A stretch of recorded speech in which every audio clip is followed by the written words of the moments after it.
Welcome back everybody. Today we will be discussing the Yeezy 500 Utility Black. Specifically, we'll be discussing whether you should sell or hold the Yeezy 500 Utility Black and why. To preface this, if you guys enjoy these types of videos regarding the market, reselling, and even info on how to acquire these limited products, be sure to subscribe and enable post notifications just so you're always 100% updated. Furthermore, for more urgent updates like shock drops or raffles, Sitelists, follow my Twitter, KeithAdam10, and also personals for you. This way you're always 100% in the loop 24/7 whenever there is a restock or drop, etc. For those who don't know, the Yeezy 500 Utility Black drops tomorrow, November 30th for $200. This actually is a re-release from their initial drop on July 7th, 2018. Fun fact, these actually sat on Adidas website and Yeezy supply for about 4 days before completely selling out. It wasn't until over a year later that they began to start experiencing exponential growth in terms of value. Prior to the re-release being announced, these were sitting at over $500 in some sizes,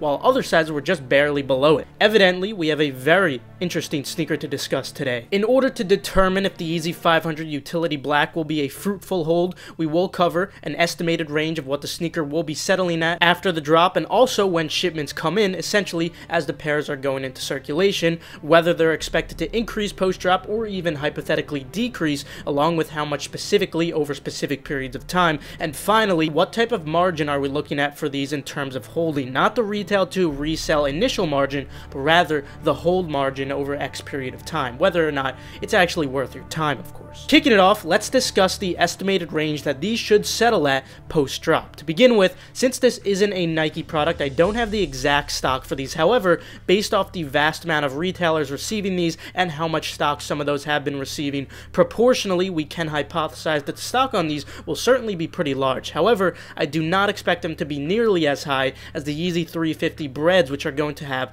575,000 pairs according to Pirates. However, as you guys should know by now, demand is certainly the more important factor. Hence, you should not concern about the mildly high stock on these 500s, especially compared to other Yeezys that have had even higher stock and still resold for significant amounts. Evidently, demand on these is very high based off the prices they were sitting at prior to the re-release announcement. The Yeezy 500 Low in general tends to garner a significant amount of demand, and all of which have appreciated or are still appreciating in value. Not to mention, all black Yeezy in general has illustrated itself to be one of the most demanded colorways, primarily due to how universal it is. So it's quite evident that these are certainly going to be profitable with a pretty good margin in all sizes, despite the relatively high stock. Now, regarding a specific range, since we are only 1 day out from the drop, we have already experienced the vast majority of the decline in price from pre-sellers. Not only pre-sale pairs, but also many people dumping their 2018 pairs late. Over the past 30 days, they have decreased an average of 40%. This is an abnormally high rate of decrease. However,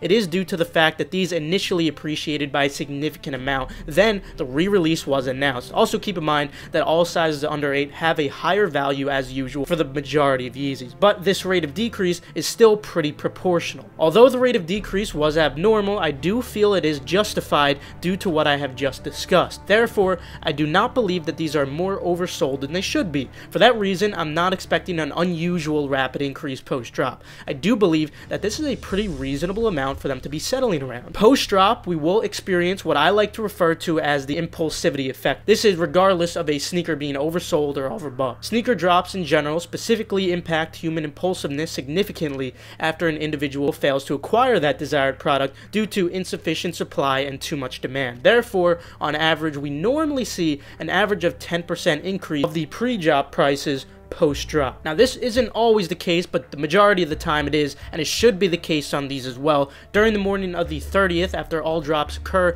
until late afternoon and evening, we should see a pretty solid premium on these. Assuming a 10% increase, sizes should settle on average at $330. Keep in mind that smaller sizes will be a little higher than that, and some larger sizes may be a little bit lower than that. Hence, it is the average. Numbers aside, though, I can personally see them going for slightly lower than these. strictly from anecdotal experience, but regardless, you guys get the gist. Even if it's $10 to $20 off or so, it won't be a significant difference. Keep this number in mind because we'll be revisiting that number when discussing when the most optimal times to sell at are. Now let's discuss what prices will look once shipments go out in the 1 to 2 week range. During this period, the vast majority of pairs will be going into circulation, aside from the 2018 pairs that were already in circulation and some early pairs and some in-store stock. Normally, we see a drastic decrease for Yeezys. However, since many of these pairs are already in circulation from the 2018 drop, I believe we should see less of a decrease than usual for Yeezys.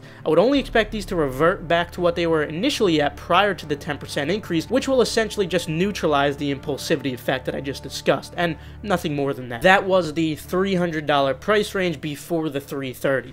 Keep in mind that some sizes, again, will definitely be more than that, and some sizes will definitely be less than that, as I mentioned before regarding the sizes. That's just the expected average range. Now that the average price range at those points of time are evident, let's discuss whether they're expected to increase post-drop or even hypothetically decrease, along with how much specifically over these specific periods of time. Traditionally, Yeezys with high demand that have decent resale already always tend to rise. The only time that this isn't the case is when they're overbought or overvalued. We saw this on the first Yeezy 350 Frozen Yellow re-release. I'm not just referring to the initial drop for those, although they did drop then too. I'm referring to the re-release when they were sitting at around $600. Now, even before the next re-release was announced, regardless of that variable, these were already depreciating in value. I do not expect this to be the case with the Yeezy 500 Utility Blacks. In fact, quite the contrary. Due to the very high stock, we'll be seeing a significant amount of quick sellers dumping their pairs. Additionally, the resale value isn't going to be that high at around $300, and some sizes potentially even less than that,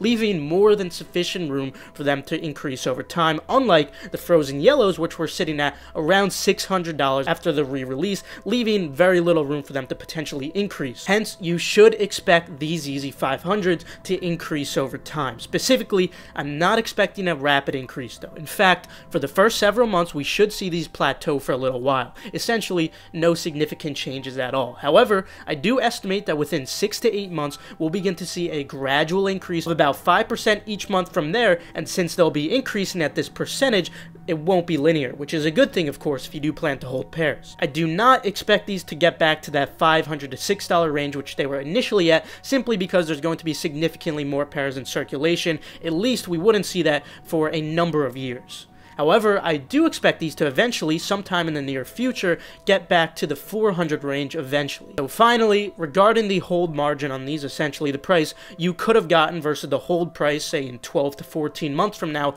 it's not too bad at all. Compared to something like the Off-White Jordan 5, it should be significantly better, considering those didn't move much proportionally at all, just to provide an example.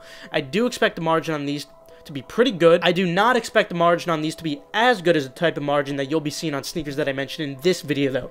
That's not because these won't increase a lot, because I do feel that these will increase a lot and that they are worth your time if you have the capital, but rather it's because you can't get much for those in that video right now. Meanwhile, after the drop for these Utility Blacks, you'll be able to get a pretty solid amount. In conclusion, no, it's not the best margin, but it's certainly pretty good, and it's one of the better long-term holds if you had to choose a hype sneaker in comparison to the sneakers that I was discussing in that other video. But again, I would suggest checking out that other video for the most productive hold statistically. Personally, I'll be holding a fair amount of these, especially the sizes under 8, as they do tend to see a slightly more significant rate of increase. I know that there are better margins out there on some products, but I do have sufficient room to hold a solid amount of these too, and I don't need the capital right now, so I'm just going to put these in my basement and forget about them for say 12 to 16 months, just like some of the prior sneakers I have discussed in these videos.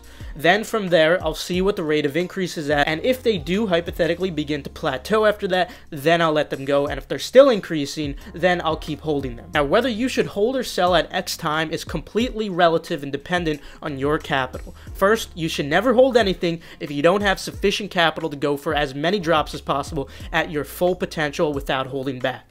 If you do need money to go for all drops, try to sell these the morning of the drop when you do experience that 10% increase. Remember, I did say we were going going to come back to that. If you do need to quick sell them, selling them right after the drop the same day is most optimal. StockX does require these shipped within 2 days, so unless you get shipments by then or you do have in-store pairs, you'll have to list them on eBay with 30-day handling. Now on the other hand, if you do have plenty of capital to sit on shoes and hold for extended periods of time, as am I, like a long-term investment, then I'd suggest holding these. Don't fear the temporary dip, they will eventually surpass that dip and the initial amount, and more. It will take some time though, patience and confidence is absolutely key. But anyway, that will conclude it. Good luck on this drop. Feel free to leave a like if you did enjoy or perhaps learn a thing or two. Also subscribe and enable post notifications just to stay 100% updated on all hyped sneaker releases. And remember, if you do need proxies or Nike sneakers accounts, be sure to check the links in the description for TARS and Kip proxies. And of course, follow my Twitter, KeithAdam10, and personals for you, just so you always stay 100% updated on everything, no matter how urgent it is. And most importantly, don't forget that the limited endurance restock will take place on December 1st, Tuesday at 5 p.m. Eastern Time, 11 p.m. CET. With that, I'll see you guys later. Enjoy the rest of your day.